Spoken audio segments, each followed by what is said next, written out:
Catherine sat on her couch, holding her phone in her hands. A message from her mother had just popped up on the screen. Catherine, everyone's staying home due to the ice storm. Christmas dinner is cancelled. Stay safe.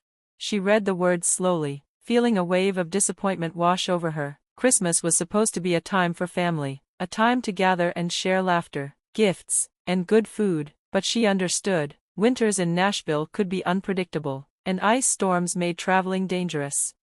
Still, something inside her felt uneasy. She shook it off, trying to focus on making the best of her quiet holiday. She prepared a cup of hot chocolate, wrapped herself in a warm blanket, and turned on a Christmas movie. It wasn't the same as being with family, but she told herself it was enough.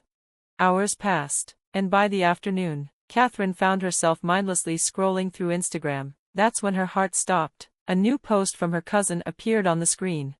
Ah, perfect family Christmas at Anna's. So blessed to have everyone together. Family traditions, Christmas dinner. She stared at the photo attached to the post, her stomach twisting into a tight knot. There they were, her parents, her aunts and uncles, her cousins, even her grandmother, all gathered around Anna's beautifully decorated dining table, smiling, laughing, enjoying Christmas dinner together. They had all gone to Anna's house. Without her. Her eyes darted to the background of the picture. Through the large windows, she could see clear, blue skies. There was no ice storm. There had never been an ice storm. Her hands shook as she scrolled through more photos. There was her father, carving the turkey, her mother, setting out her famous Christmas cookies, her nieces and nephews, excitedly opening presents. The realization hit her like a punch to the stomach. They had lied to her. They had planned a family gathering and deliberately left her out.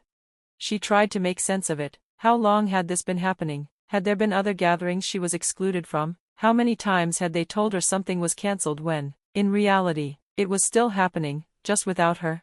The pain was overwhelming, but deep down, she knew this wasn't the first time she had felt like an outsider in her own family.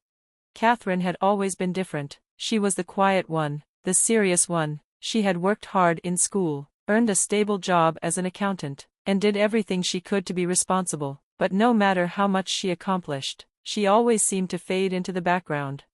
Her younger sister, Anna, was the opposite, outgoing, charming, and adventurous. While Catherine focused on her career, Anna traveled the world, tried new hobbies, and lived life on her own terms. Their parents adored her for it, no matter what Anna did, dropping out of college, quitting jobs, jumping from one passion to another. She was always praised for being free-spirited and fearless. Catherine had spent her whole life trying to earn the same kind of love and admiration. She helped around the house, followed the rules, even changed her own dreams to please them. She had wanted to go to art school, but her parents convinced her that accounting was more practical, so she chose the safe path, hoping they would be proud of her for it. But it never seemed to be enough. One particular memory stood out. 3 years ago, their father had needed surgery. Catherine had taken 3 weeks off work to take care of him. She cooked, cleaned, drove him to appointments, and managed his medications. Anna, on the other hand, visited once, stayed for an hour to take pictures for social media, and then left for a yoga retreat. And yet, whenever their parents told the story, they made it sound like Anna had been the one by his side the whole time. Catherine had swallowed her hurt, telling herself it didn't matter. But now, looking at these pictures of her family celebrating without her, she realized just how much it did. The next morning, her phone rang. It was her mother. "Hi, honey, hope you had a nice, quiet Christmas. We missed you." Catherine clenched her fists. She could hear the fake warmth in her mother's voice, as if nothing had happened, as if she hadn't been deliberately excluded. "Really?" she said, trying to keep her voice steady. "Because Nina's Instagram says otherwise. It looks like everyone had a wonderful time at Anna's house. Everyone except me." There was silence on the other end. Then, her mother finally spoke. "Oh, well. Anna organized it last minute, and you know how you can be at gatherings, always so quiet and making everyone uncomfortable. We just thought." "Thought what?" Catherine interrupted, her voice sharper than she intended. "That it would be better to lie to me? To pretend I wasn't part of the family?" Her mother sighed. "Don't be so dramatic. We were trying to avoid any awkwardness. You know how Anna wanted everything to be perfect." That was it. That was the moment everything clicked. This wasn't just a misunderstanding. It wasn't an accident. This had been happening for years. The times they told her plans had changed. The times they claimed a family event was cancelled, those weren't coincidences. How many times? She asked, her voice barely above a whisper. How many other times have you lied to me? Another pause. Then, her mother spoke again, her tone firm. Catherine, you're being oversensitive. This is exactly why. Why what? Catherine cut her off. Why you pretend I don't exist unless you need something. Why Anna gets to be the perfect daughter while I'm treated like I don't matter. That's not fair, her mother said defensively. We love you both equally. It's just, Anna puts in the effort to be part of the family. You're always so busy with work. Catherine let out a bitter laugh. Busy? You mean the work that helps pay your mortgage? The work that kept Dad comfortable after surgery? That kind of busy? Her mother sighed again, exasperated now. If you're going to be like this, maybe it's better if we give each other some space. Call me when you're ready to be reasonable. And then, just like that, the call ended. Catherine stared at her phone, her chest tightening with a pain she had ignored for too long. She thought back to all the moments she had excused their behavior, all the times she had convinced herself she just needed to try harder. But now she saw the truth. She didn't have a family, not really. She had people who shared her DNA, but they had never truly cared about her the way she had cared about them. And for the first time in her life, she was done trying to earn their love. Because she finally realized, she deserved better.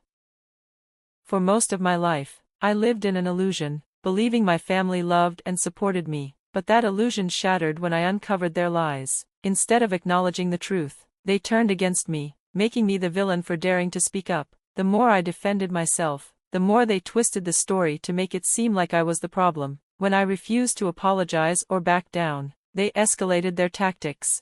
My mother began showing up at my workplace without warning, causing scenes in the lobby and embarrassing me in front of my coworkers. My sister, Anna, started posting vague updates on social media about toxic people and how she was choosing peace over family, clearly directing these words at me. My father took a more direct approach, warning me that if I didn't fall back in line, he would cut me out of his will.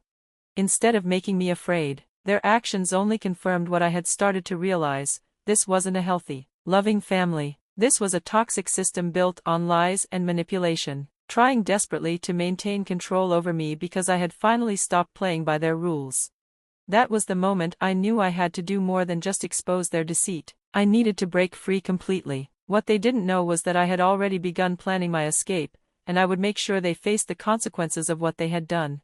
A week after I sent them a confrontational email, I received an unexpected message from Rachel, an old family friend. She had once managed my parents' finances but had retired years ago. Her message was short and urgent.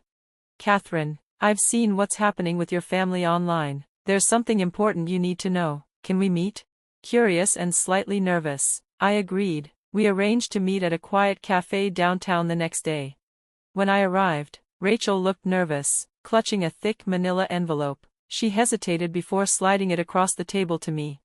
I've carried the guilt of this for years, she admitted, her voice low. Your father made me swear to keep it secret, but after seeing how they're treating you, I can't stay silent anymore. I opened the envelope and pulled out a stack of bank statements and legal documents, some dating back 15 years. As I read through them, my hands started shaking. The truth was more shocking than I had ever imagined. According to the records, my grandfather had left me a significant inheritance, nearly $300,000, meant specifically for my education and future. I had never even known about this money. Your father was in charge of the funds, Rachel explained. He was supposed to give you access when you turned 25. Instead, he transferred everything to Anna's accounts and used the money to fund her lifestyle and failed business ventures. The realization hit me like a punch to the stomach. All those years I had worked overtime to afford my accounting degree, the student loans I was still struggling to pay off, the times I had helped my parents with their mortgage, feeling guilty that I wasn't contributing enough. Meanwhile, they had been sitting on my inheritance, spending it on Anna. Rachel wasn't finished. There's more, she said softly. Your grandfather also left several properties to be split equally between you and Anna. Your parents sold them all using the power of attorney they had you sign when you were 18. Do you remember when they told you it was for emergency medical decisions? My stomach churned. I had trusted them completely. The document I had signed, believing it was for my well-being, had actually given them full control over my financial assets. They had legally stolen from me, all while pretending to be a struggling, supportive family. Even worse, the bank statements showed frequent money transfers to Anna labeled as business investments. The money from my inheritance had been used to fund her yoga studios, luxurious retreats in Bali, an extravagant lifestyle, the very same lifestyle they had constantly praised, while belittling my boring accounting career. Why tell me now? I asked, struggling to keep my voice steady. Rachel sighed. Because I saw your mother's social media posts painting you as unstable and ungrateful. They're trying to destroy your credibility before you can uncover the truth. Catherine, what they've done isn't just wrong, it's illegal. Suddenly, everything made sense. The way they had tried to make me look bad, the threats to disown me when they had already stolen my inheritance, their desperate need to paint Anna as the successful one while portraying me as the difficult daughter. I carefully placed the documents back into the envelope, my mind racing. Thank you, Rachel, I know exactly what I need to do now. This wasn't just about a ruined holiday or family conflict anymore. This was about years of deception, manipulation, and financial theft. And I, a trained accountant with expertise in financial fraud, was uniquely qualified to hold them accountable. For the next week, I worked tirelessly, using Rachel's documents as a starting point. I meticulously tracked every misused dollar, every unauthorized transfer, every fraudulent action. When I had enough evidence, I consulted Sarah Chen, a lawyer specializing in estate fraud. Sarah reviewed my case carefully before speaking. This is a clear case of financial exploitation. If you want, we can file criminal charges. I thought carefully. Filing a criminal case would destroy their reputation, but they had already destroyed our family. Still, I wanted to give them one last chance to do the right thing. I sent an email to my parents and Anna, requesting a family meeting to resolve our differences. They agreed quickly, probably thinking they could manipulate me into backing down. We scheduled the meeting at my apartment for the following Saturday. The morning of the meeting, I arranged 3 folders on my dining table, one for each of them. Each contained full records of their fraud and a letter from my lawyer outlining their choices: either return my money and sign a confession, or face criminal charges. They arrived looking smug, expecting me to apologize. "Catherine, we're so glad you've come to your senses," my mother said. I slid the folders across the table. "Before you say anything, read this." The color drained from my father's face as he flipped through the pages. Anna's hands trembled. My mother, always the actress, tried to maintain control. "This is blackmail," she accused. I smiled coldly. "No, this is justice. You have 48 hours to return my inheritance and sign the confession. If not, I go to the police. Rachel has already agreed to testify." Anna started crying. "I didn't know. They told me it was their money." "Don't lie," I said. "The bank transfers went straight to your accounts. You knew." My mother tried a new approach. "Think about what this will do to our family. What will people say?" I met her gaze steadily. "You should have thought of that before stealing from me." They left in a panic. Within hours, the family group chat exploded with messages from relatives, defending them. Of course, but I stayed calm. I had the truth on my side.